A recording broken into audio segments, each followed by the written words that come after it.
So, see any good moves lately? Welcome back to episode number 2 of the Survivor 49 recap of See Any Good Moves Lately. I am your host, Joe Yilberting, and today I am joined by the bodacious, the rambunctious, his name. Say it if you know it. It's Bryce. How are you doing, Bryce? Wow, I'm doing well, Joey. Thanks for having me on. What an Mhm. intro. I have Yes. my Survivor mug coffee, and we're ready to Nice. roll. I'm ready That to talk about this episode. That's cool. I have my Survivor like water bottle that is just like a normal water Nice. bottle, but they put like a bunch of Okay, stickers on it. love Um, it. so we're Survivored out of our minds right now, Out of our which is awesome. Let me ask you, Bryce. What do you think about episode 1 before we talk about episode 2? And I really enjoyed episode 1, actually. Yeah. I listened to Rob's podcast this week, and he was saying how he didn't feel like the premiere was as good or did not meet his expectations. And I kind of thought the opposite. I kind of Yeah. loved the premiere. I thought it was fun. I thought it was funny. And I think I also have a different perspective though, because I watch with my casual viewing friends. And so it's Mm, probably more fun for me to watch. Maybe it is for some people to just sit and watch it by themselves. But I feel like this past episode actually was one where I was like, it was fine. Like I don't think it was anything groundbreaking, but maybe a lot of setup, hopefully. But episode yeah. 1 I thought was great. I really thought the characters got to shine. I'm once again loving that we get to see a little bit of everybody in episode 1. I mean, they have 2 hours, so it's like surely It's like you should. Yeah, yeah. you should. It's like you should. Which we did not get to see everybody this past week, so that's a little disappointing. But I am glad we at least got a little bit from everybody. And some people from last episode, I think, got a little bit more this episode. So, Yeah. but overall, I was pretty. I think coming into the season, I was very like, okay, this is gonna happen. But I think everyone's mind focus is on 50. But I think once the premiere and like kind of the montage of I was like, okay, like I'm ready to watch the season. Like I think it's gonna be good. So we'll talk about it more. But that's my feelings coming in. Yeah. No, the more I think about episode 1, the more I'm like, you know what? That was like a very good premiere of Survivor. And a lot of the times I feel like it can almost get a little stagnant the premiere because it's like, yeah, we're gonna do the song and dance where we're introducing a million people and we're on the beach and I'm gonna hit things with machete. But for the Mhm. most part, like new era premieres hit, like they're good, like all across the board. And I Mhm. think this is no exception. And I think like the X factor for Survivor 49 was the duel between Alex and Rizzo, which I thought was really fun. So I thought fun. was really I love interesting. It was basically something out of like the challenge, and I love that. No, yeah, it Uh, was so funny. We were all so like, oh gosh, it was such a good sequence of events. It was awesome. and it was also interesting because I feel like the editing normally with the premiere it points to like, oh man, look at all these things that Jelinski did exceptionally wrong and stuff like that. And this time I didn't feel like they really did that with Nicole as much. They did it a Mhm. little bit, like with the mud in the face, Yeah. but I think for the most part it was like this was a 50-50 between Nicole and Annie, and Nicole was just the one that happened to get dropped, and it wasn't as much her fault as it was just not being in Mhm. the majority, which I thought was also interesting because it shows not every first food is a terrible player or Right. anything. Mhm. Sometimes it just be like that. It do. It do be It, like that. it really do. Um, all right, well, moving on to this episode. I mean, it's interesting because Nicole gets voted out and Kella goes back and they're down a number. They're down in terms of like they don't have their flint, and they still don't have fire and stuff like that. And I feel like I don't want to speak for anybody else, Bryce, but I feel like deep within my mind and deep within my soul, like when this happens, I'm like, all right, well, they're the most likely tribe to lose again. I feel like there's not a lot of like evenness there, but also I Mhm. think that's kind of by design. So I don't even know if that's necessarily a bad thing. I don't know. Sure. What do you think? Yeah, I think it is tough because they haven't won anything. Because I have, everyone is kind of getting old of the three tribes, Hmm. and the Flint and losing it and all that stuff. I really do think it comes down to because I think about season 47, where Gata wins their first challenge. And Yeah. then they go to tribal council first. And they do go back. But I think it is just different because they got to win something. I think if I do wonder, because I came in and I did not think Kele was going to be the disaster tribe that we've seen so far. I was putting bets on Red being the disaster tribe, and yet they are undefeated. So, well, minus the first challenge, but yeah, I do think that, and you could I feel like this season you could really tell that was weighing on them of like the brain. And I don't know if it's just this season specifically, but it was like the brain fog that like I swear that immunity challenge, they were just running around the pieces. Like, I don't even think I saw them pick out the piece the whole time, I don't think. And I really do think it's like, if you can't win at least one challenge in the first few days, I think you are destined to be the disaster tribe. Because like in season 47, like we had like every tribe went to tribal council in the first 3 episodes, which I was obsessed with. I was like, this is great. And then, but then we have, Ua from 41. We have Tika. Yeah. We had last season with, what's the great Ula, whatever. And we have Lulu, famously. Lulu, of course. But see, with Lulu, it felt different because I think they all just were not good challenges. This team, I feel like, could be really good. They have a guy that's on in Congress. I'm sure he's smart. They have Jake, who's just a beefcake. Like, it's like, this tribe should not have been a disaster tribe, in my humble opinion.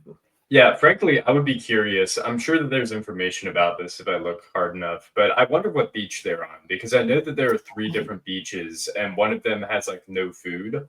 I wouldn't be surprised if they're on the beach that just doesn't have food. In fact, they were kind of talking about it this episode where they just have coconuts. So I guess I wouldn't be shocked if they were on that one. And when you really, really don't have any food, like, I think that just destined to make you worse. But I mean, I agree with you. Like, get Jake to the merge, get Alex to the merge, get Sophie to the merge. I think that they're doing well. I think they're popping off at like immunity challenges.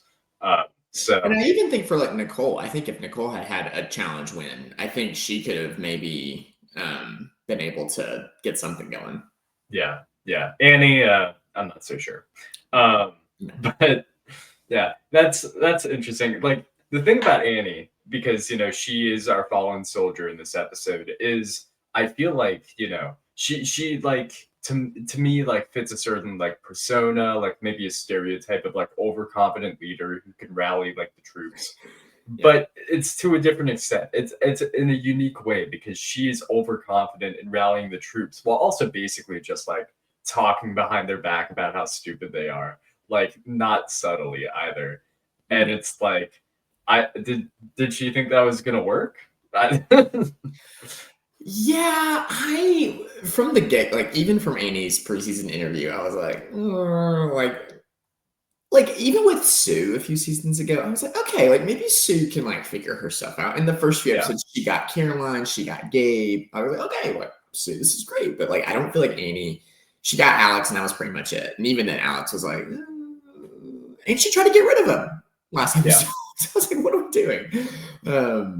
And her confidence in being like, the person that we as a tribe need to get out right now is Jake, and just expecting everybody to fall in line with that, including Alex. I don't get. Did she just not see that like Jake and Alex have like this budding romance going on? Right, because they're not hiding it. No, they're not at all.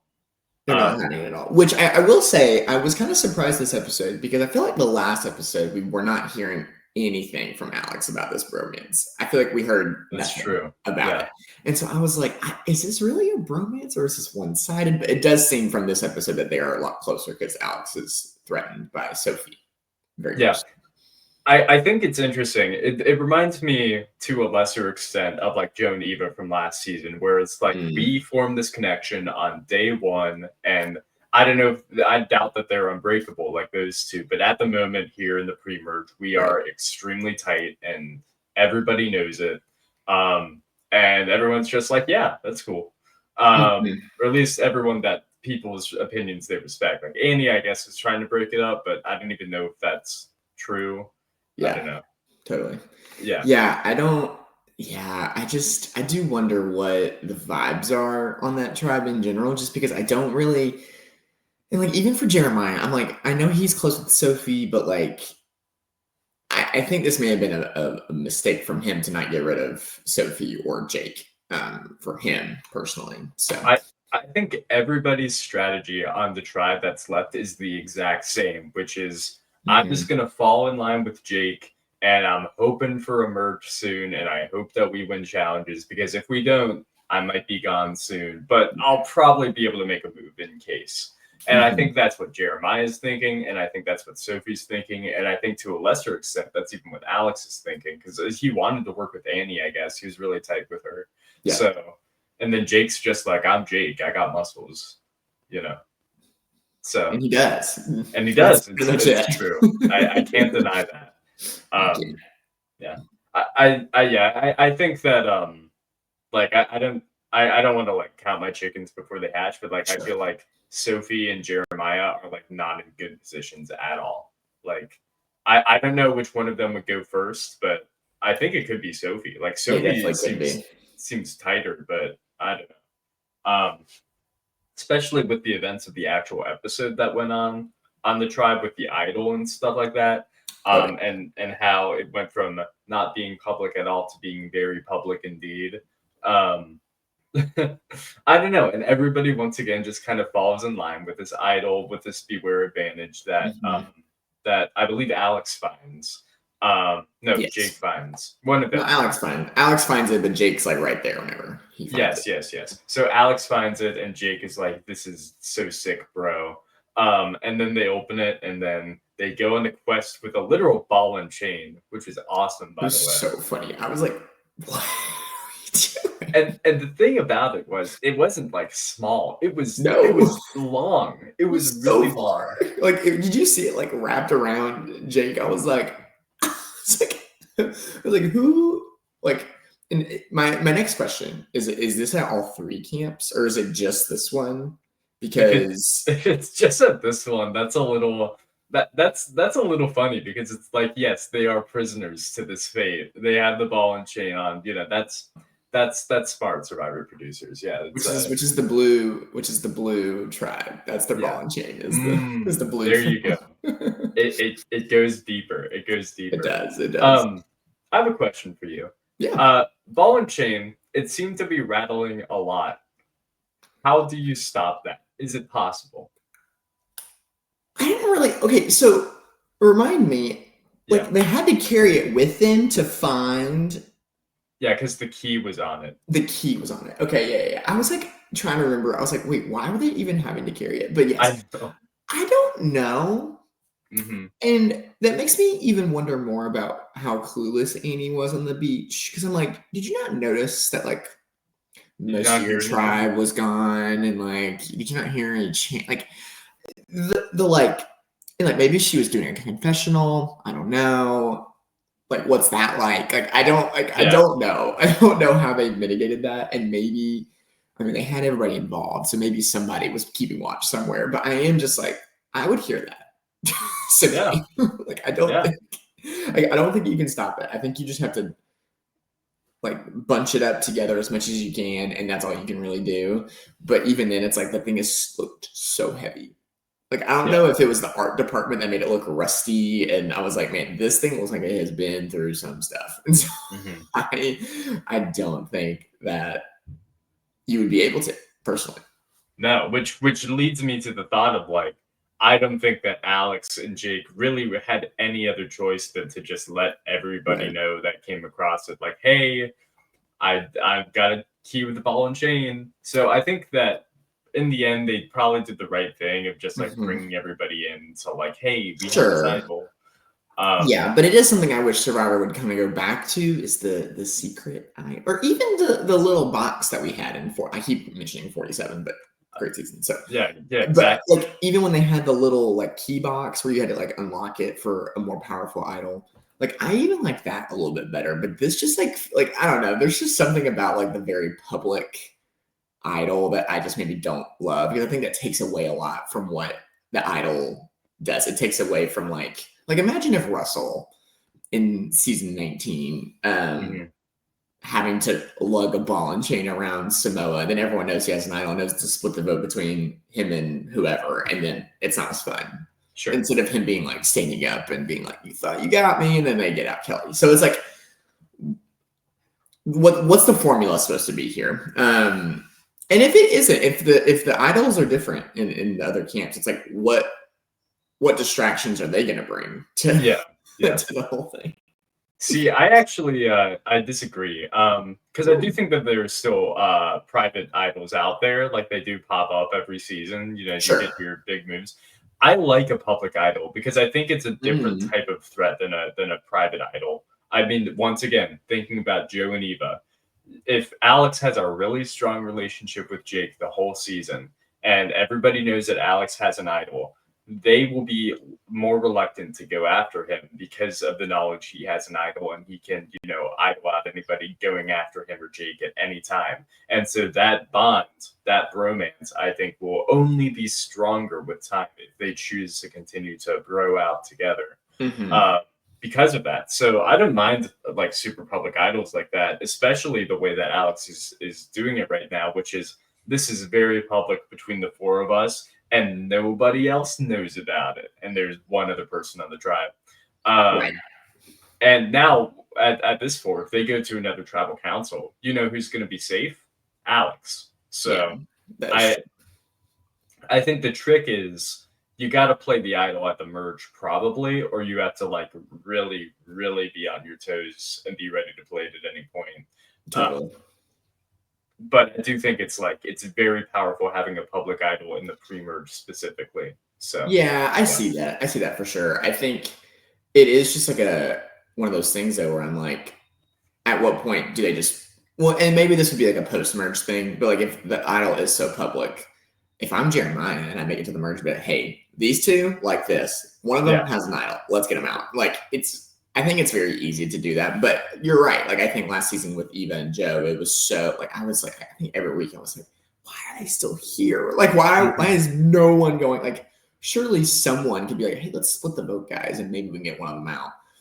Yeah. But I'm not sure. I'm not sure if they've seen Survivor 48 at this point or how much of Survivor 48 they've seen here. I don't think the merge had happened yet. Because I think that's sort of the wrinkle there is like if you just watch the pre-merge on Survivor 48, you're not going to think like, oh man, Joe and Eva are going to be here for literally the entire rest of the game. You think they're going to be usurped eventually.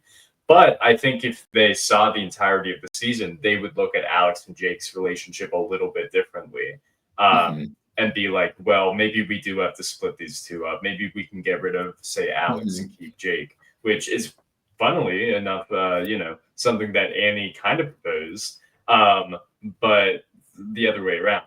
So I don't know. I think with time, it could be something that like I don't know. I think it's a mistake not to be more skeptical in terms of Jeremiah and Sophie. I think that they just didn't like Annie enough and just didn't want to work with her, which is valid, of course. You want to work with people you like, but sure. But I definitely do think like even that the famous laugh of Jeremiah, like even that scene, I was like, but like you got to keep your options open to some extent, and especially for Jeremiah, I think he really blundered this episode in terms of like where he now sits. Because Sophie could just be like, you know what, I'm just going to risk that maybe we won't lose another challenge or that they would swap. If they do lose again, it's like, let me just take a risk in that and get rid of Jeremiah. And because like most likely I would say if Kella, I don't know how to pronounce it, but if they go back to tribal, they're probably going to swap. That's what they've done the past 3 times that one tribe's gone to tribal 3 times in a row. So, I mean, to be real with you, I think that in the event that they go back to tribal again, Sophie should flip on Jeremiah. Like, I think that's what she should do because there's no reason to risk going 2-2 against a guy with an idol who trusts you. Like, well, that's just, well, yeah. But so it's weird to me. And Jeremiah, you're right. I think honestly it's kind of between a rock and a hard place because it's like, you don't really want to work with Annie, but like he's also like aware that he's the 4th right now. Like he knows that, he said that in the confessional, and it's just like, well, all right. And so if he goes home next episode, it's like, well, all right, like you saw this coming and you didn't really do anything about it. So which would be sad because I've really enjoyed Jeremiah so far this season. So it would be quite the travesty if I'm rooting for Kelly to stick around. Well, I would like for one person from Kelly to maybe leave, but yeah, don't think he's going to. So, unless he gets bitten by a snake. That's true. It might happen. It's true. But yeah, that's Kella. But there are like 2 other tribes on this season. There are 2 other tribes. You are correct in that. There are 3 tribes. I don't know. Let's kind of go around and talk about. I feel like Hina's kind of the tribe that we've seen the least of. Agreed. Yeah. So let me bring up my cool graphic I found online of the different tribes. I think let's go through Hina because for sure. I don't think any of them have particularly interesting episodes. We saw a little more of MC. Mm-hmm. We got some confessionals from Sophie, but for the most part, this is still kind of the more invisible tribe. Yeah. What do you think of these people? What do you think of the breakdown of how things sit right now? The breakdown, I think for me, the Uli and Hina tribes, I was not ready for the matchups that were coming my way. Like I thought Matt would just be riding solo, no one really, and yet he's probably the most, well, maybe he's not the most insulated, but he's definitely he's up there in that. Interesting. I think not necessarily, but I will say he did not have a great episode in terms of how he pitched his little alliance. Yeah, I wanted to talk about that because Matt's an interesting figure in my mind. He is. I agree with you in theory where like he's trying to make these connections and I think to some extent people do like him, but I also am like, all right, if Hina goes to tribal council, is Matt gonna survive? Or is he gonna be a target? Is he gonna be a target? And I think the answer to that question is probably yes. I think at least one person will be like, what about Matt? And I don't know. To me, if I look at the Hina tribe, the people that I think are safe I think Jason's safe because he's a beast at puzzles. I think MC is safe because she's strong. I feel like Steven, just like based on what I've seen from him, I feel like he's going to stick around a while longer. Sophie, we've gotten quite a bit from Sophie. I feel like she's going to be one of those people that like kind of maybe like a Caroline kind of gets like a bigger like share of the pie towards like mid-merge. So to me, it's like Christina and Matt. I think one of those 2 from would go home, but that's also just like purely a guess, pretty much. Sure. So, I'm a little bit more in the camp of like who like, and maybe I'm reading the edit way too much probably, but in this episode we get nothing from Jason other than Probst continually telling everybody that he's good at puzzles, which I hate that. I hate that he keeps saying like Jason is such a beast at the puzzles. I'd be like, Jeff, shut up. Look, I'm not. But, I think, we haven't really seen much of him since the first episode. He didn't get a confessional this week. Matt got most of the confessionals this week from Hina, which part of that was because he went on the journey. We did get more from MC this time. We got to kind of see where more her position is, whereas the first episode kind of probably just got like a one-off, like the challenge was great. Confessional. So for me, I think I agree with you that I do think Christina and Matt are in interesting positions. But I'm really curious of your thoughts of the MC of it all, where she gets brought into this alliance. She is told that she's the 4th person. I know. That's what I mean. It's insane. Like that is an insane statement. And for me, like based off what we saw from Steven in the first episode, I think he might get cold feet and then just jump to the other side. If he gets wind of that, gets wind of Sophie knowing about it, like I just wonder what he'll do in that scenario. But I am kind of worried about MC because of her telling Sophie this. Because I think that's valid. Well, I think Sophie, from what little we've seen of her, and even like from the Matt chat of Jawan using the disadvantage on Hina, I was like, ooh, I don't know if I would want to mess with Sophie. That's what I think. I think she's a killer. Yeah. I think I'm like, like the way that she's like, this is an attack on Hina. I was like, whoa. I was like, I don't know if that's what they're trying to do, but Yeah. so yeah, I do think it's interesting. I think Hina we know the least of, which is really hard. I think which makes me think that they're not going to the tribal anytime soon. So, but I am interested to see if Hina. I think they're going to be they're kind of reminding me right now of Luvu from Yeah. 41, Yeah. where it's Yeah. like they're winning all the challenges, they're safe, they don't really have a lot of reason to go after each other, but there's so much bubbling underneath the surface that whenever they do come together with everybody else, it's going to probably explode. That's kind of the vibe they're giving me in this moment, because I do think, and maybe Jason can like whittle his way out of that because he's not. But I do fear for them if they do not go to. I think here's my take. Don't know if this is a hot take or not. I think you should go to tribal at least once in the pre-merge. I think it helps. Yeah. I think it helps. I just think it helps your game. I think it helps kind of put yourself in the clear. Even if you have to turn against someone, it at least can solidify something for you. But going into a merge with not going to tribal at all, like you still don't know what the lines are. Like you don't really know who is with who. So yeah, I like the Luvu 41 comparison a lot, because I feel like once they get to merge, assuming that they don't go to tribal council, which they obviously could, but just in this fake scenario, like they have a lot of like quote unquote alliances, sort of like Luvu did with Nasir, like bringing people together, like me and Deshaun, and me and Sydney and stuff like that. Well, maybe not Sydney, but sure. But it was a lot of people coming together, like in theory, but nothing had been solidified, and that's sort of how I feel about Hina. It's like Matt's trying to bring these people together, all for a common cause, and it's like once the rubber hits the road, are people actually gonna stay true to that? And it's like I don't know, because all it takes is Steven to meet Rizzo and be like, "Whoa, we're both like nerds," and then it's like, well, there goes your alliance. You know what I mean? Yeah.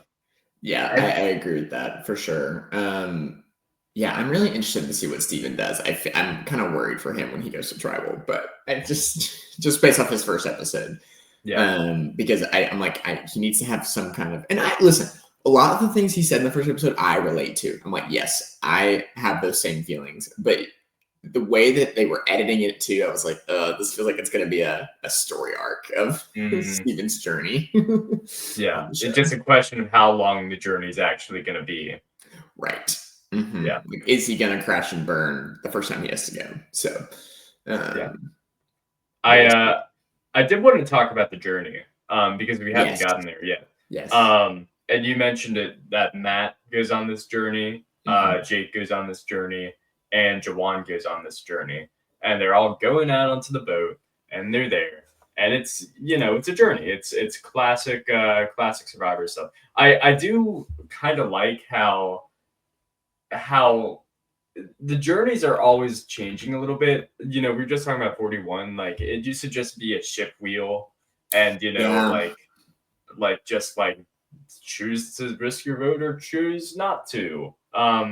So I guess this journey was a little better than that, but I still felt like it was kind of whatever. You know what I mean? I agree.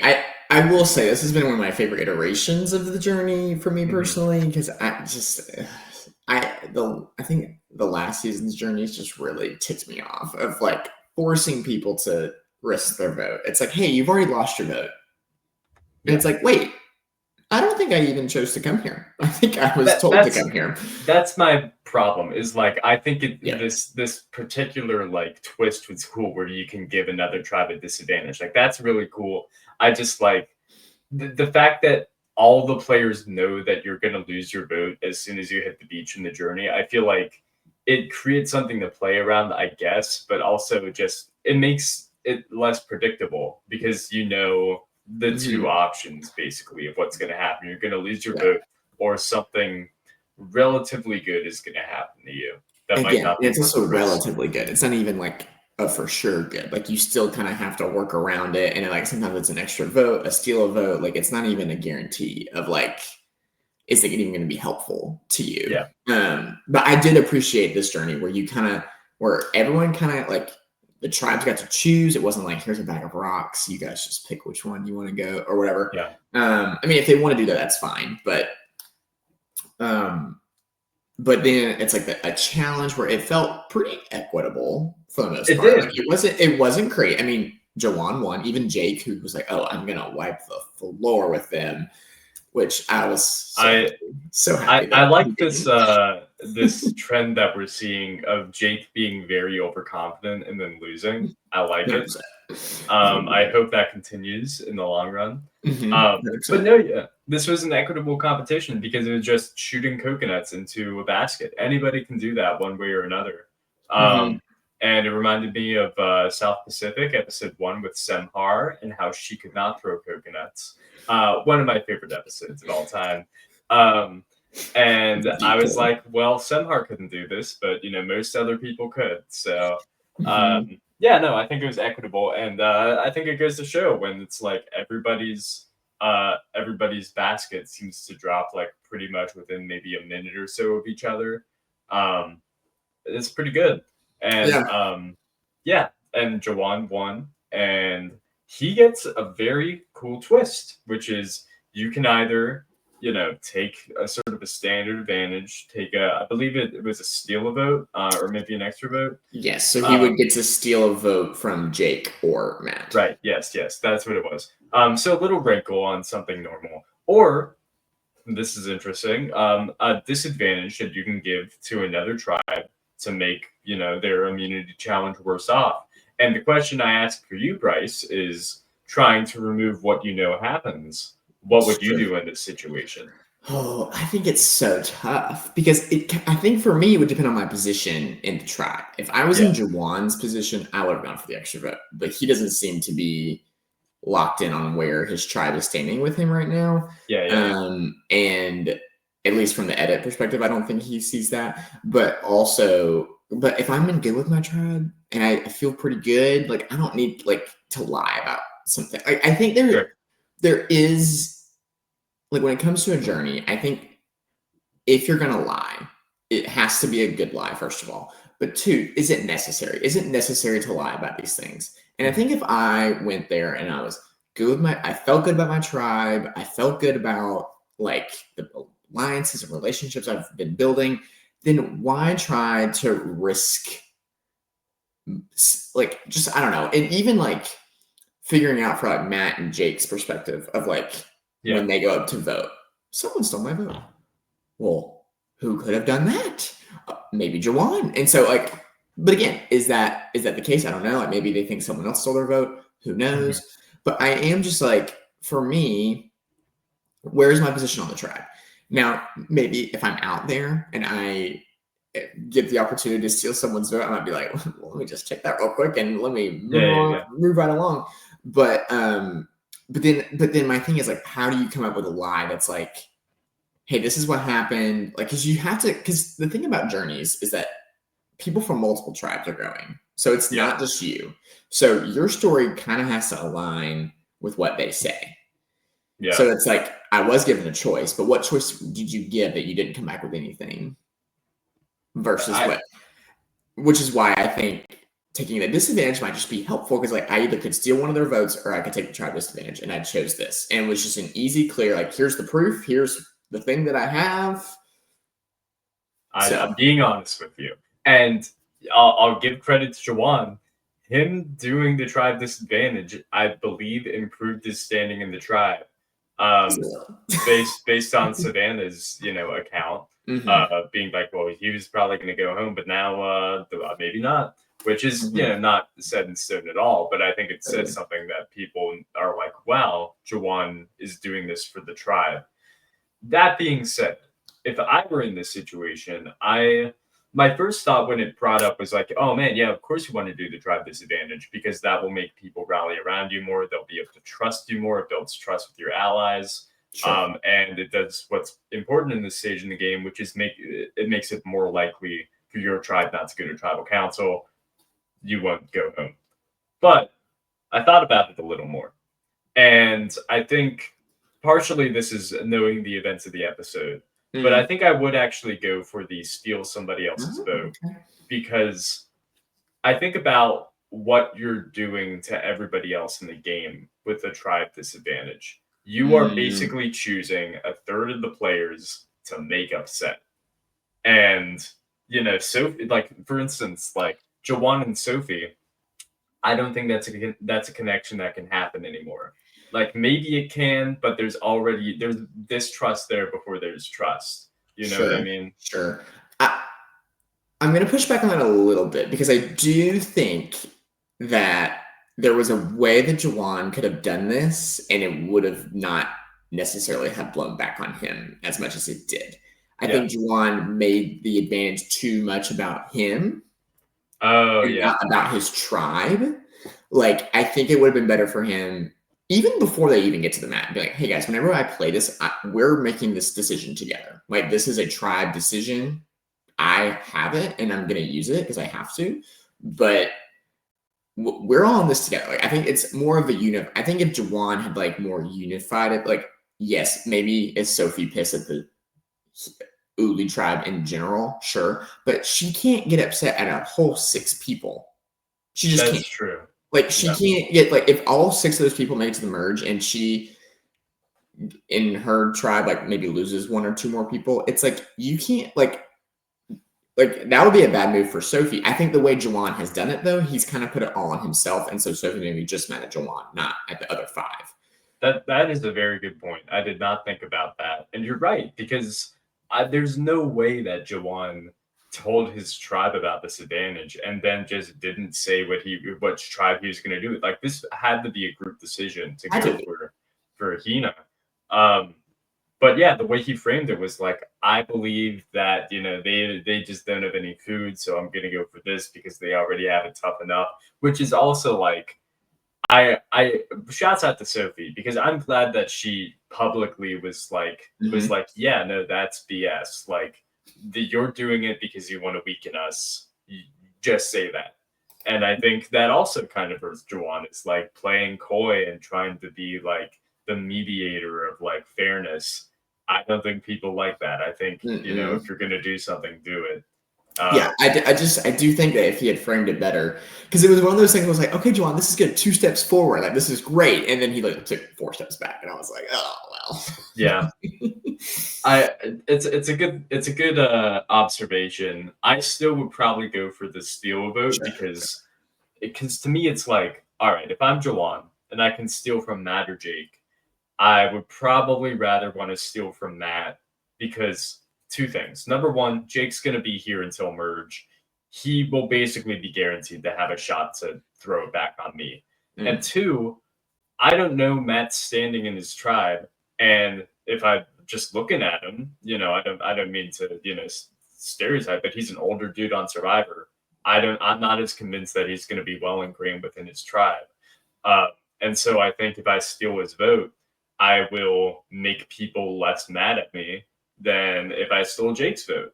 Um, and I think that that's fair, and sure. at least with the challenge thing, sure he could have framed it better, but you're still making life a living hell. You're putting 20 pounds of coconuts on the back of 6 people versus one person's vote you're stealing, and they're going to be upset with you. But if they don't have a vote, they might go home anyway.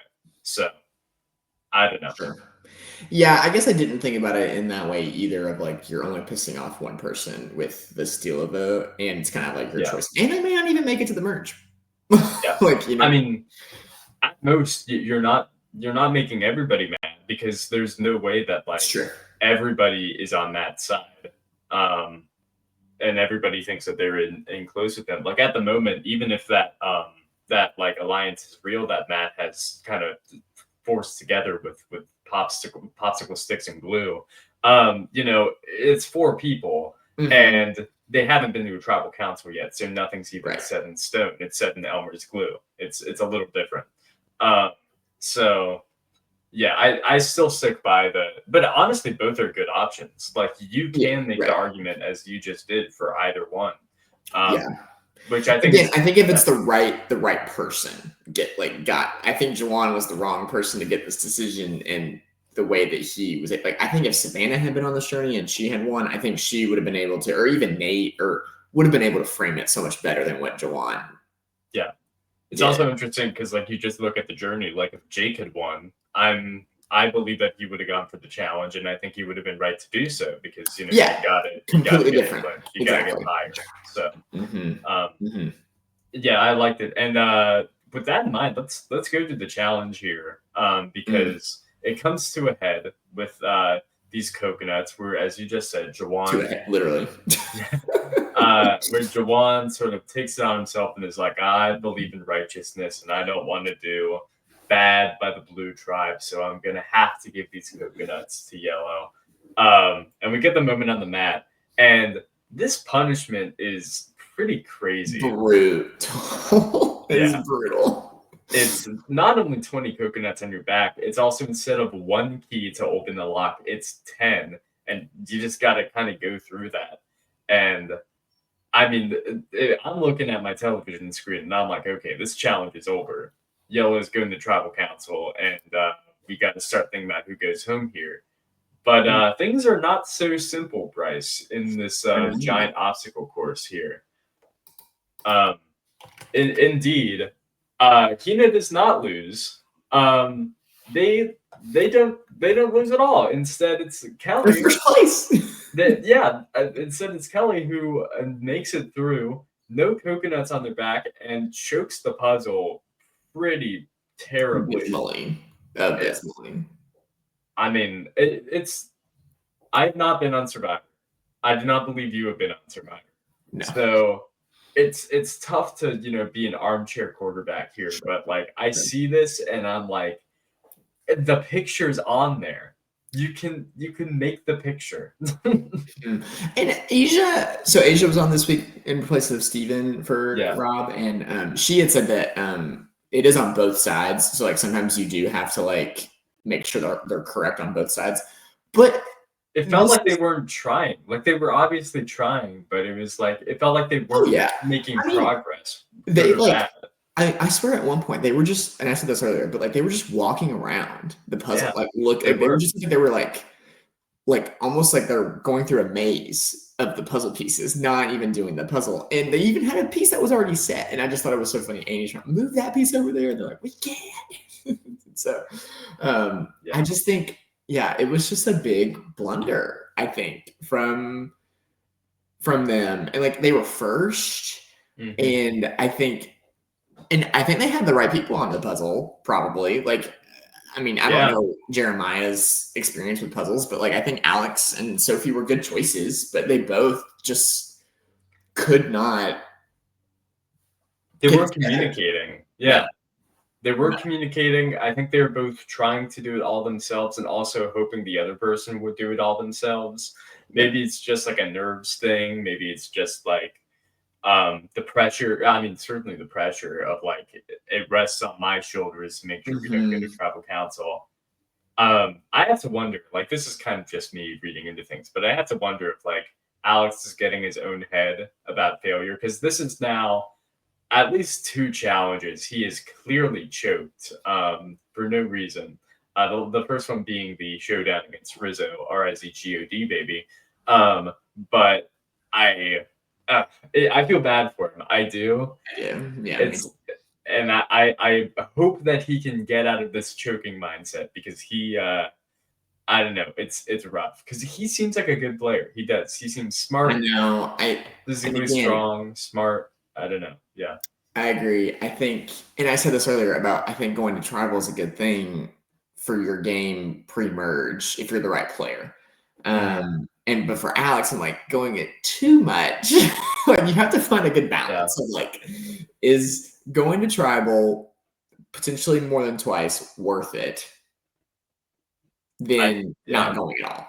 And I do worry for Alex in the next few episodes, or not even. I do see Alex. I think he's fine for the merge at this point, especially with this public idol. But I do just worry for him, because I'm like, I don't know what you're gonna do, like in the time that you're gonna do it. In the event that the Blue Tribe continues to lose, and let's say they vote out Jeremiah, and then it's Sophie, Alex and Jake at the merge or whatever else. I think it's going to be interesting because two of those people have very clear reason to have a target on their back. I don't Yep. necessarily think that this is going to be like an Andy thing where he can just like keep going and coast further and further into the game, or like Sam and Rachel in 47. I think it's going to be a little more of like Jake is clearly the strongest person, at least in terms of perception on the beach. If he wins one immunity challenge, he's going to have a huge target on his back. And if they do like the split tribal council thing, which they always do, Jake could be a good candidate to go home there. Alex has a very public idol. And that's also something that tends to get taken out at these split tribal councils, I might add. And then Sophie's there. And I think that's good news for Sophie. But also it's hinging on the fact that she does not go to tribal council 2 more times for the merge, basically. Or at least before a swap. So I don't know. That's how I feel. I feel very weird about the tribe. I feel like they could get like just systematically eliminated based on the people they have still around. But also, I don't know there's much you can do about that. Like, you'd rather have an idol than not have an idol. Right. Maybe what Alex should do is, as soon as the merge hits, play the idol. Make a move. Do something. Maybe even play the idol incorrectly if you have to. Just get it off of your back. Get the target that's going to be there, because somebody's going to spill the beans that you have an idol, probably. So there you go. Totally. Yeah, I think it is just a tough situation for it, because it's like I think about players that have ended up on these disaster tribes. I think of Shan. I think of Alex. At this point, we're starting to get there. If they win next time, maybe it's different. But I think of last season. I don't know if anybody. Yeah. But yeah, what are you saying? What are you saying here? Yeah. But like, there's always one person. I'm like, man, I just feel like if you were on a different tribe and like you didn't like, I think even Caleb or Emily from 45. Sure. Like if you were on a different, maybe not Emily to be, I don't know. But like I was like, I just feel like if you were on a different tribe, maybe this would be so different for you. But unfortunately, in this moment, it's not. And it will just be interesting to see how he bounces back from that. But I agree. I think he needs to get rid of that idol ASAP. Yeah. So at the end of the day, Kelly loses again. And we do have a whole tribe that we really haven't talked about today. I mean, we talked about Jawan, but let's finally get back and let's talk. Let's circle back. Uli, shall we? Sure. I really like this tribe, like a lot. I kind of love everybody on this tribe for different reasons. I think they're all fun. I think that they all bring a flair to the game, and I think that they're interesting strategic players. But I have to ask, Bryce, what do you think about this tribe? That is so true. I also really like this tribe. I think they're my favorite of the 3 so far. I can't say I love everyone on this tribe the way that maybe you do. Okay. Yeah. But I would say my top 3 are Nate, Rizzo, and Savannah. I will say in the preseason, I listened to all these interviews and I finished most of them. Were they all the best? No, but I still finished most of them. I could not finish Shannon's interview. I just couldn't do it. I got 13 minutes in and I said, I can't listen to this anymore. And, I will say she has been a lot more. She hasn't been displeasant, but I have enjoyed her slightly more in this season so far. But just some of the spiritual, I don't know, the praying over the crab. I know. But here's the thing. I'm religious, but I'm not praying over for a crab. Like I will, it's one of those things where I'm like, I don't think I would. I don't pray for crabs.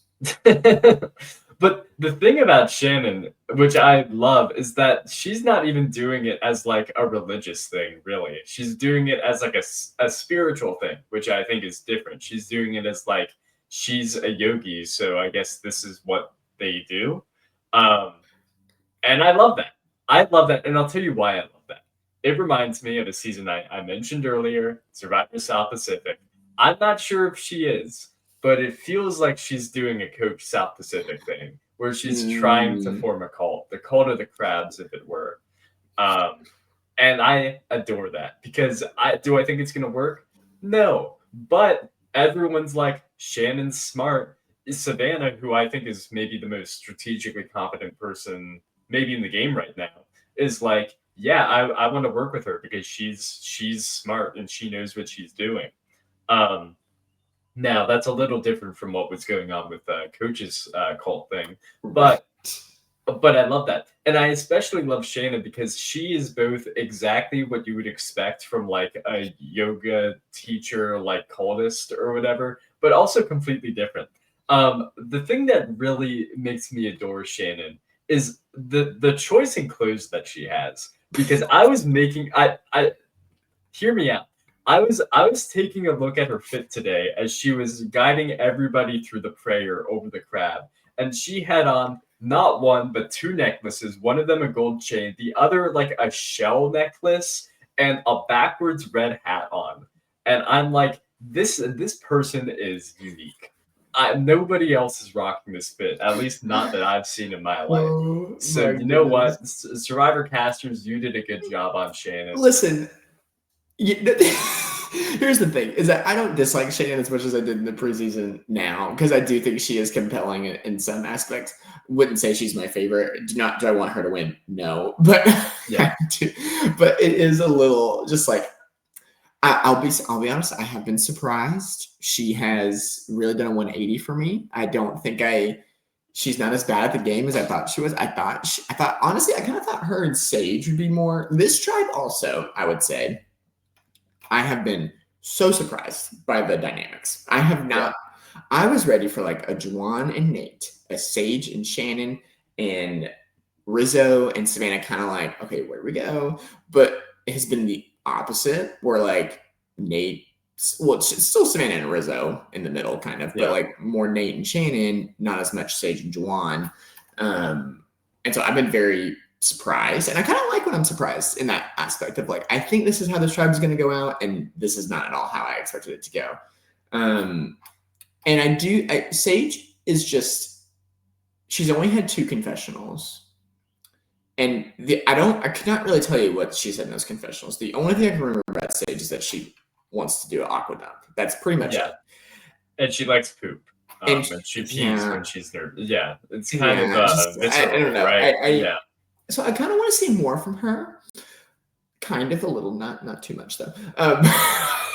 Just because I do think, because like this tribe does seem to be kind of run by Savannah at this point. Yeah. But I don't think anyone's really catching on. No one's really, at least the editors are not showing us anybody really being like, Savannah's being a little much in the strategic side of things. So I'm interested to see what this tribe has in store. I don't know. What do you think in terms of this tribe? Like who is in good spots and stuff? Yeah. Well, before I talk about who's in a good spot, I'll talk about who's in a bad spot. And that is who you were just talking about, which is Sage. Mm-hmm. Sage is very interesting to me, and I enjoy her because she seems to be kind of the oddball of the season in a season full of oddballs. You know, she is just completely herself. She does not care about anybody's perception of her, and she has no filter whatsoever, which has been talked about in the game. She kind of reminds me. I mean, she kind of reminds me of like if Carolyn was like a pre-merge boot. That's what I'm getting. That's the vibes I'm getting from Sage. I think that she's going to go home in the next 2 episodes, whether it be next episode or the one after. And I think people are going to be like, wow, Sage was a really interesting pre-merge character. And then people in 2 years are going to be like, I need to see her back on my television screen. I think that's what's going to happen with Sage. Wow. Yeah, you heard it here first.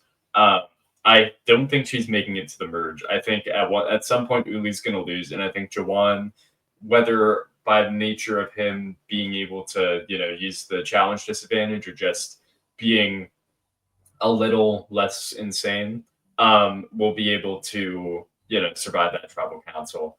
I think Sage just probably brings a degree of unpredictability that I think Savannah gives me vibes of like, I want to know what's going on, and I like want to make sure I can maybe not control, but like I can predict how people move, and like I can work around what they do.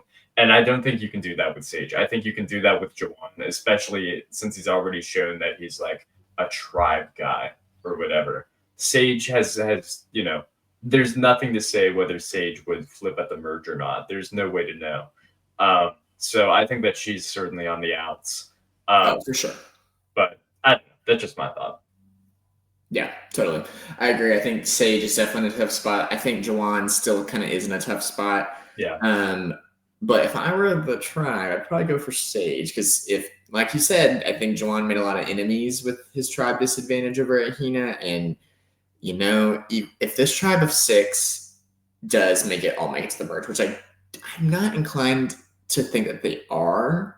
Yeah, I think it's more likely Hina does than Uli does. I think Hina is more likely, and because I'm predicting, maybe we'll get to some predictions for the next episode here in a little bit. But yeah. I think for me, I do see Uli going to tribal before the merge, and I do think that Jawan could be saved, one by his loyalty to the tribe, but also to the fact that the people on the tribes do not like him now, and mainly Hina, but. I think for Sage, she's really going to have to do some work, and we have just not seen that from her, whereas we have seen it from Savannah, who I think currently is playing the best game that I can currently see. Yeah. Which again is so tough because they've been to tribal none, and that we have not really seen the dynamics, but just the way that every time she's on my screen, I'm like, I think you're doing the right things, and yeah. I know we hate putting who's the Parvati of the season, but I do think Savannah is the Parvati. She's even got the headband. Just saying. Headband. No, that's a great point. Like if you put me down and you said, Joey, who do you think is like the game that is being played the best right now? Like it's either that or somebody from Kelly. But the problem with everybody from Kelly is like they all have their faults. Like Jake, I don't think is strategic, like at all.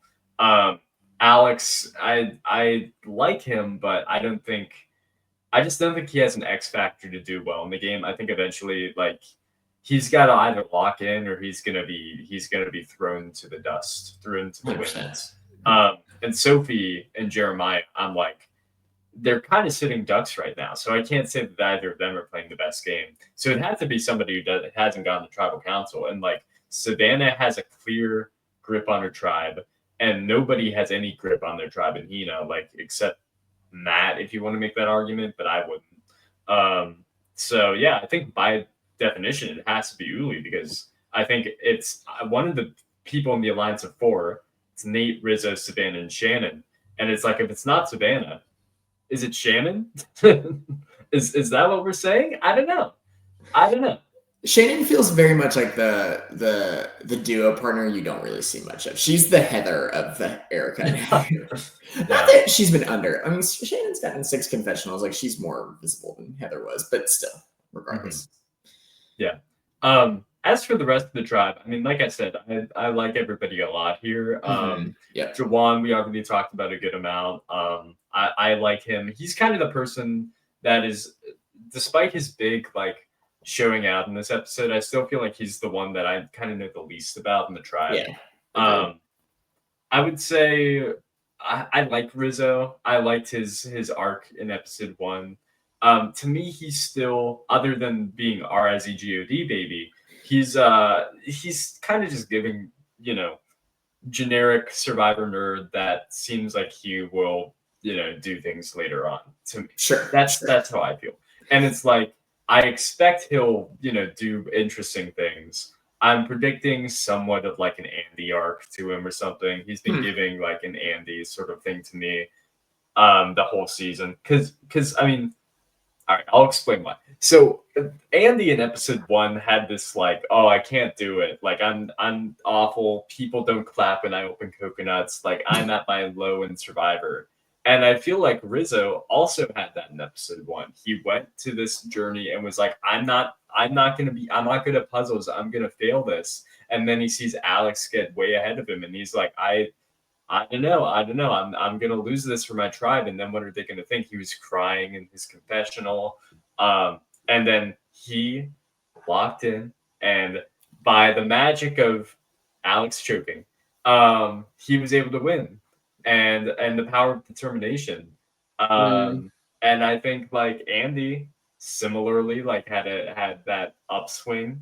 sure. So I don't know. That's kind of how I feel Rizzo's going, and he's also like the Survivor super fan. He apparently is like active in the org community, and stuff like that. Like he plays a lot of online Survivor games, and stuff like that. So I don't know. I see similarities even beyond just like the Survivor nerd of it all.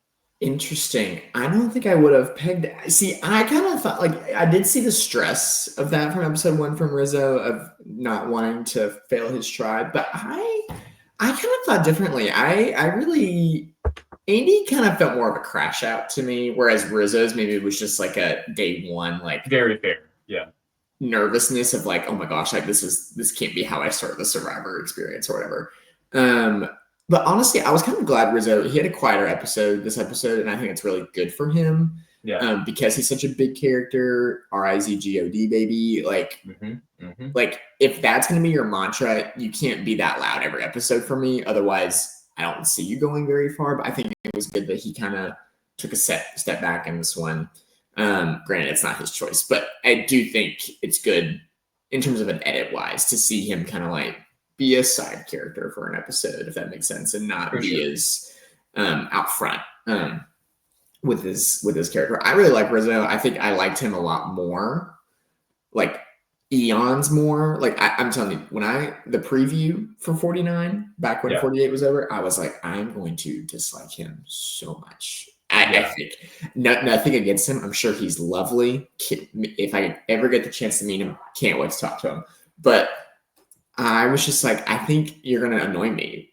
Like, I think you're gonna annoy me this season. And I've been very wrong, and I'm happy to be very wrong. Yeah. With that, because I do think that I do like where he's at in the game right now, especially because Savannah kind of had this thing going with Shannon and Jawan, and then that kind of fell through because Jawan can't make a fire, which didn't really make too much sense to me. I think but they're also just whatever. looking for an excuse to, have him on the. Maybe it was just like a day one, like, hey, let's all be in an alliance together. Then day 2, they saw him couldn't make a fire. They're like, Yeah. so, but yeah, so I've really enjoyed him. We haven't really talked about Nate really. I would love to talk about Nate. Yeah. I really like Nate. I think he is his whole sequence this episode about vibes and cinema and all these things was just really funny to me. And I do think I like the way that he is approaching being the oldest on his tribe a lot more than Matt is. I think Matt is kind of giving like what Annie was doing, like a little bossy, a little like, hey, let's go this direction, that direction. Just a little bit, not too much. But I think Nate is doing good of like finding his people.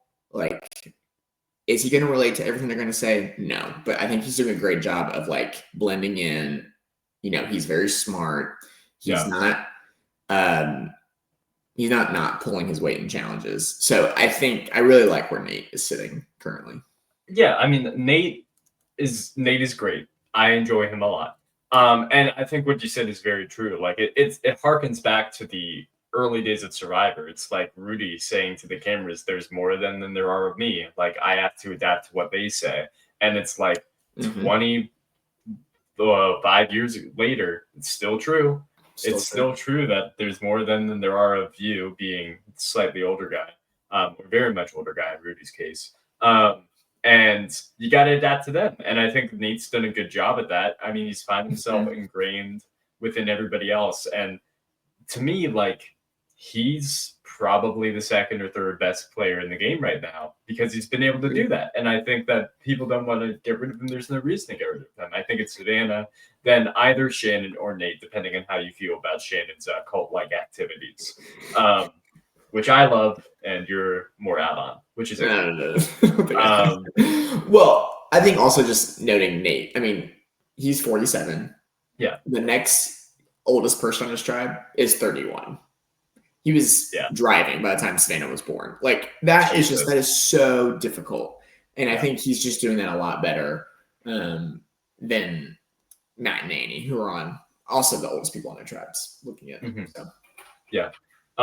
No, I mean, I think Nate's also just like, he seems like a cool guy. Like Yeah. I was talking with this about Sunder, and this is sort of my thought is like Nate seems like a very normal person, like just Yeah. across the board, like more normal than anybody else. And I think like if he weren't like a Marvel producer, he probably doesn't make it through casting. I think that little like gimmick to him allows him to be on the season, and I love that. I love when Mhm. you just get like a normal guy who has to deal with all of this and is like chill about it. I think about Saul. Everybody loves Saul, and it's like he's just like a normal guy who just happened to be on the season with a bunch of insane people, and dealt with it as normal style. And Nate is kind of giving those vibes, Yeah. um, and I love that, and it's great. And I'm a big fan of Nate right now, and I feel like he's strategically competent. Like I don't know if he knows the show as well as like a Rizzo does, but I think he knows human dynamics, and I think he knows generally what things you should do. You should be ingrained with strong people, and I think he can learn more as the game progresses. So I'm Totally. all about Nate. All Um, about me. the person I'm the most all about though is Savannah. Uh, I adore Savannah. I do because she's not only the best player in the game right now, but she's also a former journalist. Those are the people I work with every day. She's a former reporter. I'm going to go into work right after this podcast is over, and I'm going to be hanging out with a reporter all day. So I know the type of person Savannah is, and I know the type of person reporters are. Want they want to get things done. They're Yep. focused. They're Mhm. like, if I were on a tribe with Uli, if I took the place of Rizzo, I would also have Savannah as my number one. And also, an aside, her voice is so obviously that of a reporter's. Like if you listen to her speak, like even when she's not doing I'm reporting live from Fiji, Yeah. like if Mhm. you just hear the way she speaks, the way she enunciates her words, it's like, yeah, Yep. she's doing a report on television. 100%. She's And trained her voice for this. Yeah. and let me tell you, we just witnessed this on BB27 with Ashley and being a Yeah. lawyer. I Savannah is one to watch out for if she gets to that final tribal because I think she will be able to run circles around whoever she is Oh, up against, absolutely. Like and you, that's threatening. you, a lot of people are like, why are you always lying about your professions? And to some extent, like I understand, why do you lie about being 19 versus 21? It's like Sammy's case from Right. 43, or Sue's age or whatever else. But I also think most of the time people lie about their professions. I think it works out in their favor. Like I think Mhm. about Kyle last season lying about being a lawyer the entire season. I think it worked out in his favor. I think even even Eva lying about how she was not a PhD candidate and was just like a student, I think worked out in her favor. I think it got her brownie points on the jury. And those two doing it made Joe, who people were like, oh man, Joe's going to win. I think that only made him look worse because he Yeah. didn't have that sort of Marianne. By the way, here's what I've been hiding the whole season thing to him. So I don't know. I like the fact that Savannah's lying, and I think it makes sense. If people know that she's a reporter, I do think people are going to be like, she can make a good speech at the end. Which does that matter right now in the pre-merge? No, but she's No. not thinking about the pre-merge. She's No. thinking about the end, and so I think it's smart.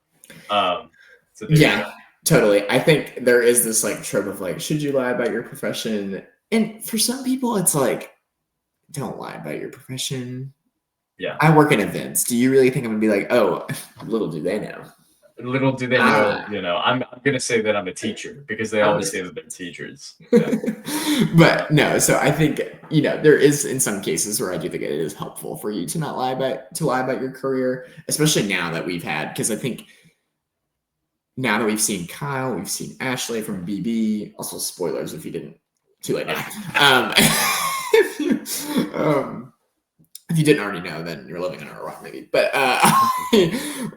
just think that is just a very key aspect of Survivor, and like who is going to be able to articulate that in the best way possible. And I think like a great example of who someone to bring to the end in that case is a Sue May, where I don't think she's going to be able to fully articulate who she is. or like the a only thing she Liz. had going for her that she's not 49. So I don't think It does.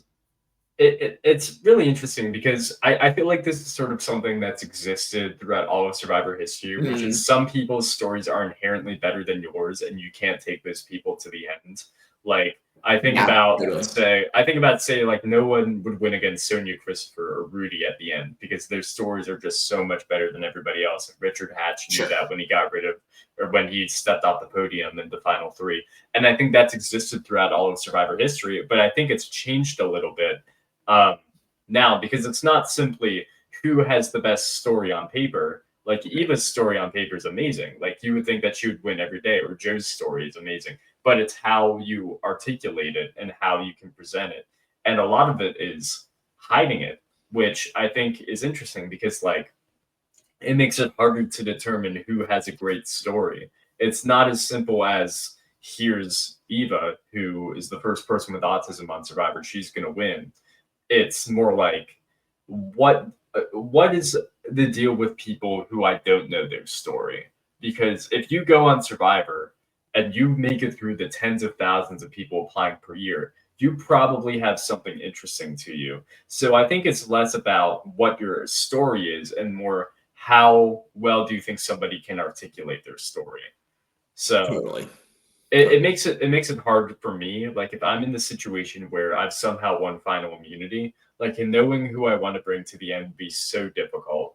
I would almost want to take Jake or somebody to the end whose story is out there in the public as the devil I know versus the devil I don't, because they don't have the ability to shock somebody with their tragic story. Right. So I don't know. It's very interesting, and that's so far down the road. And Very you know, far. it's We're episode 2. but it's something that has crossed my mind in the past of like what would I do here, you know, Totally. because you can't underestimate anybody at tribal council. Everybody's got something to them. I think about like even the people who you think you know the most. Like I think about Julie in Survivor 45. It's like, okay, she's like a mom, you know, like she's the mom of the season. Like, yeah, I'm gonna bring her to the end. Her story is that she's a lawyer who went to law school just like a few years ago. And she was hiding that the whole season. And it's like the influence of Marianne on these people, hiding the fact she had an Marianne's idol. impact. Everybody wants to have the checkmate, and I think they're right to. And it's like, but I look at myself in the mirror as Joey Olberding, and I'm like, what could I say to be my X factor? That I host a Survivor podcast? I don't think that's enough. I don't. I don't think that'd be enough to win anybody's $1 million vote. So Yeah. I don't No, know. totally. That makes sense. I think there is that sense of like, what is my thing? Like, what is and I think people think that in casting too. It's like what's my thing that I'm going to present to people that is going to make me be on the show?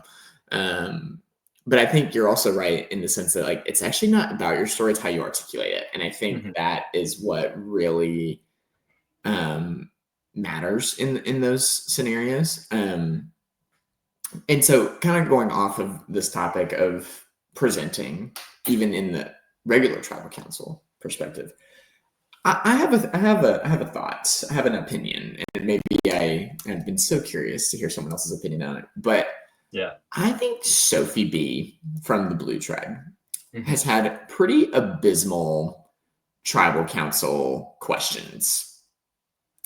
Right, answers. Her answering the questions.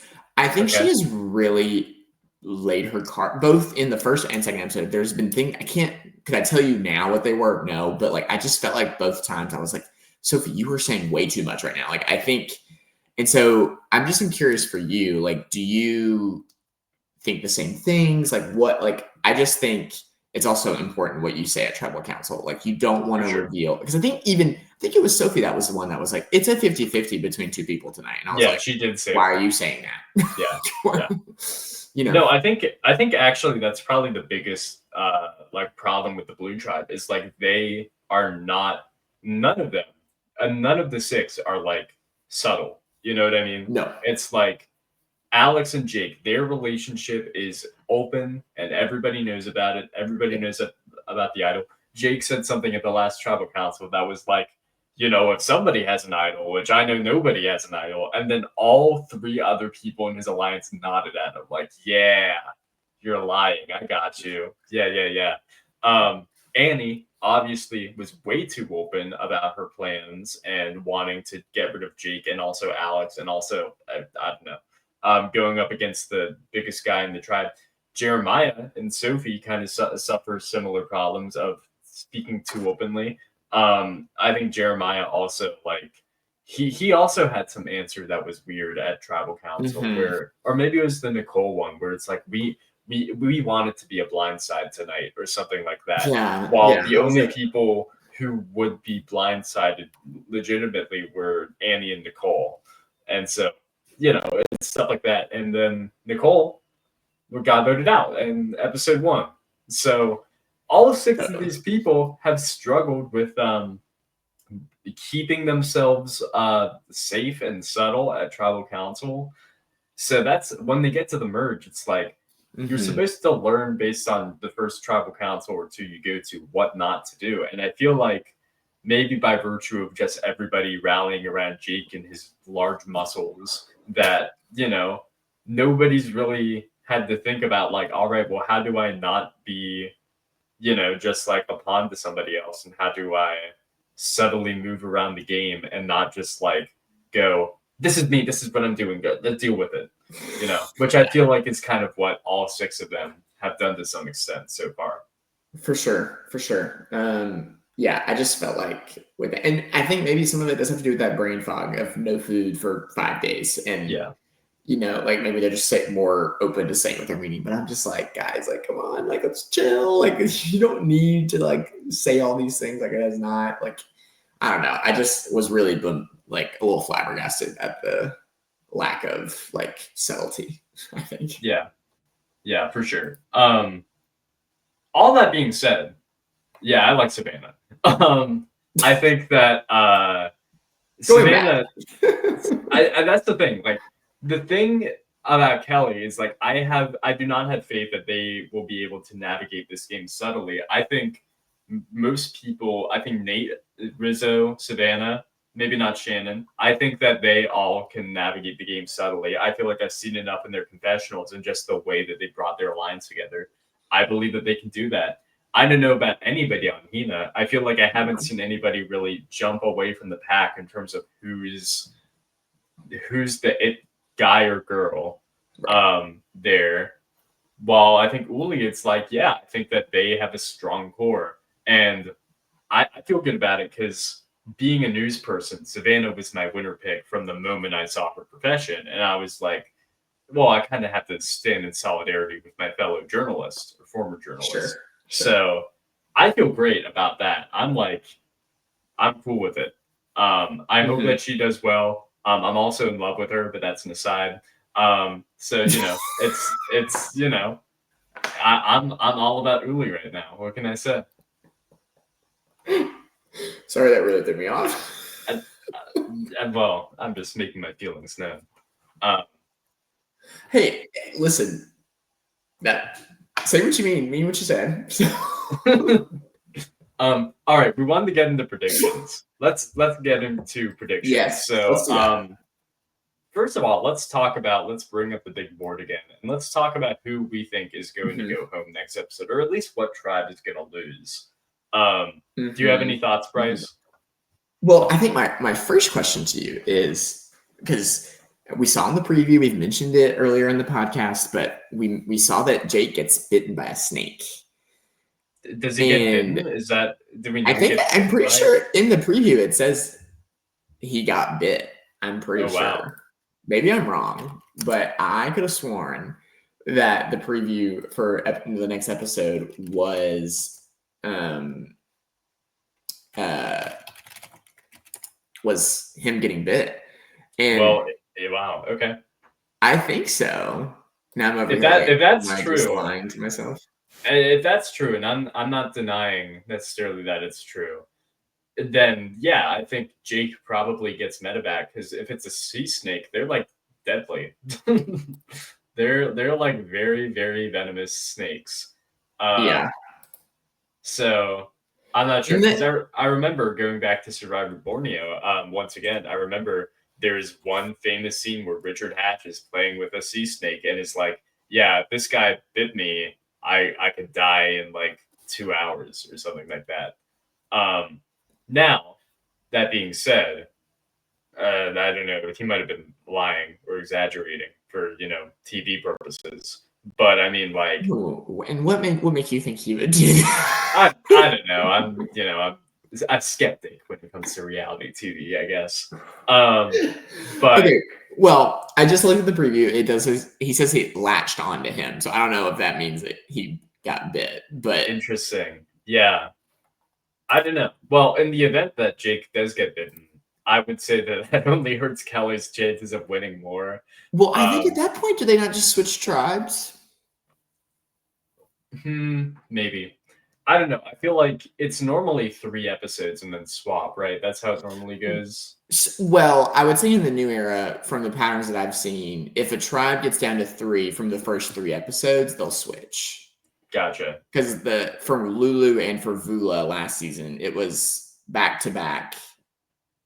Yeah. Like 3 Vula, 3 Lulu, and then they switched. So maybe, but yeah, I think the episode could definitely actually, I didn't consider the fact that maybe Jake is just says that and he didn't actually get bit. So interesting theory. I think I didn't think about that. I look, I don't know. My thought is like I will approach thinking about the episode with the assumption that Jake does not get medevaced. He could. I agree. I don't necessarily think we should do it that way, but I was just curious as to your thoughts if you think he's gonna get evacuated or not. He could if he got bitten by the snake. I'm like, yeah, I would imagine that he would get medevaced if he got bitten by a sea snake. But first of all, we don't even necessarily know like that if it was like an adult sea snake, I don't know, or a baby sea snake. I bet the venomous nature is different between the two of them. It's like there are a lot of factors there. And I'm no snake expert. I'm no snake ecologist or whatever.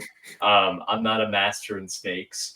So I don't really know. So I'm just gonna pretend that I don't know about that. But we should let's think of this episode that Jake makes it through the whole 90 minutes. Yes. Or maybe he does. Maybe we still think he goes home, but I don't think he's going home if he goes back to tribal. Well, what do you think? I mean, which tribe is in the greatest risk of losing? I mean, I still think Kella is still my number one for who is most likely to go. Because I mean, at that point in the game, there'll be a whole week with no fire, no food. Yeah. Like I'm just like, how much? Like, I think a tribe would have to seriously blunder in Uli and Hina for them to lose. Yeah, or to win. To win. Like I think that is the only way that they do that. So I do think Kella is the most likely to go. And from there, I do think Jeremiah is in the worst spot out of the 4. Yeah, I agree. The only thing that I could see potentially happening is if Sophie somehow deteriorates from Jake and maybe is just like, hey, because I think personally what Sophie and Alex should realize is like, hey, Jake has 2 number 1s right now and me and Sophie. Why are we letting that happen? Yeah. But I don't know. It doesn't seem like it seems like they're just fighting for Jake's attention, not necessarily getting rid of Jake. So because of that, I do think Jeremiah is a high likelihood of going home next episode. Yeah, I mean, I agree 100%. I think that that's the thing that kind of frustrates me about Sophie's gameplay specifically is like I don't know if there's much she can do about it necessarily, but like she's allowing herself to kind of be the third wheel, and I think she knows that she's being the third wheel. But instead of being like I'm the third wheel, that's like bad in a tribe that only has 4 people left. She's like, well, maybe I can just like poke and prod and like hope that I go back to being someone's number 1. When she already is Jeremiah's number 1. Yeah. I don't know. It's a weird situation. Like they could force rocks if they wanted to. They could do it. And I don't think that Alex would play his idol, and I don't think Jake would, be any wiser before rocks get drawn. But it's like that, like I said before, like that doesn't really do anything. Like right. So I don't know. I think Jeremiah is just like he is a sitting duck right now. He is. I mean, let me ask you, if the other two tribes lose, who do you think's Mhm. going home from Hina, and who do you think's going home from Uli? Hina, it's really tough to figure out where they lie. The four-person alliance was Christina, Matt, Steven, and MC, right?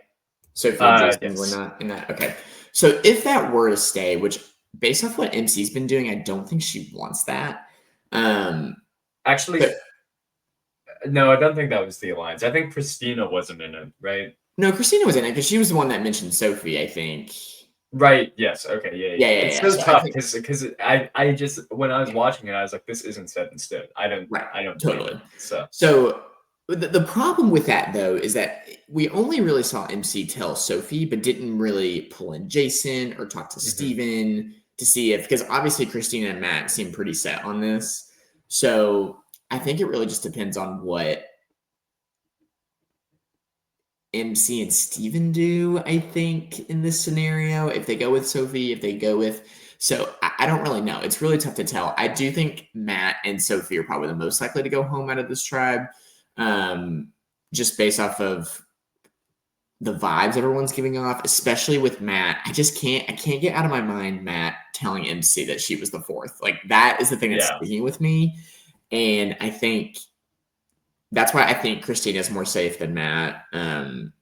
So I would say either it's going to be a straightforward on Sophie or even Jason. Jason's also not in that four. Because MC could be like, I'll get rid of Jason as long as we're not going to get rid of Sophie. That could happen.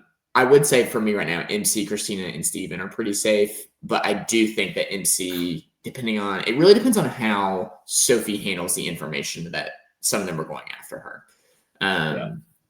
It's really a toss-up. I think the person that's most safe is Steven from this group.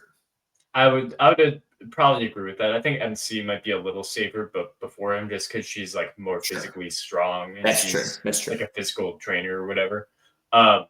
Yeah, I think I agree with you. I think Matt's probably the most likely to go home, but again, it's kind of a crapshoot. Like I could see, the people that in my mind's eye I cannot see going home right now are MC, Sophie, and Steven.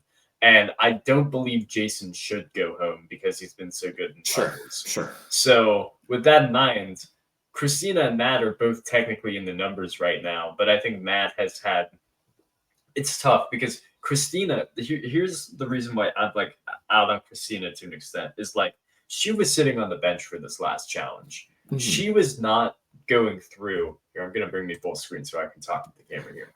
She was not having the weight on her back when the rest of her tribe was carrying these coconuts and had this bonding experience where they won and got first place. And you may say, well, what's the big deal with that? Well, I think about Survivor 44 and I think about Queen of the sit-out bench, Claire, and how one of the reasons why she says that she wasn't as well ingrained in her tribe is she did not go through so many of the challenges with her tribe.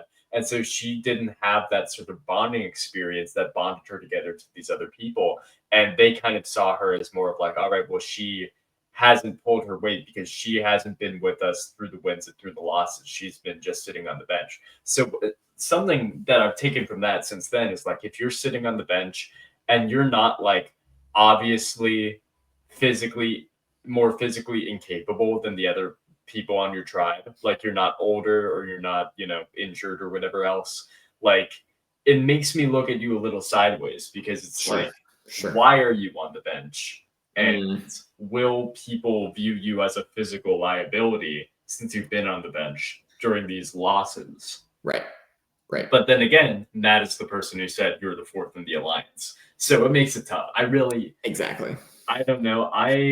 But Christina was the one to say that they should get rid of Sophie. So that could also come into factor as well. That's a good point. I'm going to go Christina in that case because I think I'm still leaning Matt, but I see an argument for Christina for sure. Yeah. All right, and then Uli, which it's an interesting tribe. They seem more set in stone than other tribes. I think I don't know. What are your thoughts? Tell me. Yeah, I think if from my perspective, I think most likely to go to tribal next episode is Kella. I think next is Uli, and then Hina's least likely to go. It's tribal, I think. But Uli, I think this four, if any of Nate, Rizzo, Savannah, and Shannon go home, I would be shocked for lots of reasons. Yeah. They just there's been no dissension between them. There hasn't been like I think Savannah's getting my nerves. I think Shannon, or I think Rizzo's getting my nerves. Just like there's been none of that. And so I think it's just between Juwan and Sage. And I think it kind of just depends on how they view, one, their relationships with them specifically, or two, like Juwan's perception from the other tribes. So I think because of that, I think Sage is more likely to go, because I think Shannon is more likely to fall. Because I think Shannon and Sage had a moment in episode 1 where they were bonding together. But I think Savannah can sway Shannon to get out Sage. And so I do think Sage is most likely to go home, unfortunately, for Uli. I say unfortunately because I hate whenever it's just women going home back to back. I know, that's like why I do. Yeah. I don't want to say that I think Christina is the most likely to go home, or as I'm about to agree with you that Sage is the most likely to go home. But like, I just look at the state of the game right now, and it's like, Juwan is just in a better spot on Uli than Sage is. Like, not by much, but is better.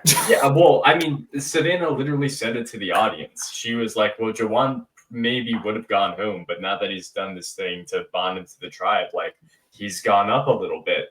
And it's like, how am I, as an audience member, expected to hear that and be like, well, Juwan's still very much on the bottom. Like, he's in the worst spot on the tribe.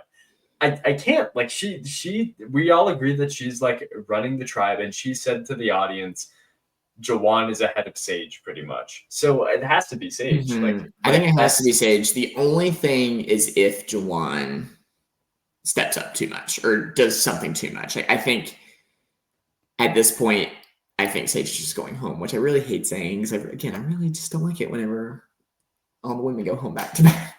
Yeah.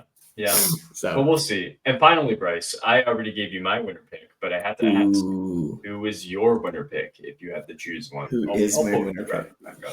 Yeah. So this winner pick, I usually do my own little rankings every episode just to kind of see my state. And a lot of when they do it episodically, so it's like who did best in this episode maybe looks different than who I think is going to win.